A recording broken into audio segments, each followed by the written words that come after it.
মায়ের প্রসাদ। তো সেটা দেখে সত্যি মানে একদম জিভে জল চলে আসছে। তো এরকম বাঙালি অনেক রকম খাওয়া দাওয়া আছে, সর্ষে ইলিশ আছে, তাই তো? সেই খাবারগুলোকে ভালোবেসে বাঙালির ঐতিহ্যকে বজায় রেখে চলুন আমাদের এই গান, বাংলার খাওয়া দাওয়াকে ভালোবেসে, বাঙালিকে ভালোবেসে।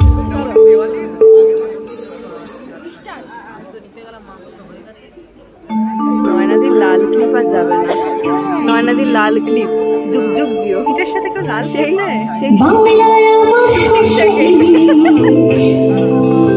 চিংড়ি কচিলাও, বাংলা পার্শে মাছকে ধুয়ে চিড়ের পাটায় ভাঙ। ঠিক বললাম তো? পার্শে মাছ একদম জিরের বাটাতে দিলেই সেই স্বাদটা আসবে। সবাই মিলে বাংলায় আমার সর্ষে ইলিশ চিংড়ি কচিলাও, বাংলা পার্শে মাছকে ধুয়ে চিড়ের পাটায় ভাঙ। বাংলায় আমার সর্ষে ইলিশ চিংড়ি কচিলাও, বাংলা পার্শে মাছকে ধুয়ে চিড়ের পাটায় ভাঙ। বাংলা পুরি বাংলা বুকের ভিতরে, বাংলা পুরি বাংলা বুকের ভিতরে। বাংলায় আমার সর্ষে ইলিশ চিংড়ি কচিলাও, বাংলা পার্শে মাছকে ধুয়ে চিড়ের পাটায় দাও। বাংলা পুরি বাংলা বুকের ভিতরে, বাংলা পুরি বাংলা বুকের ভিতরে।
শুধু চাকরি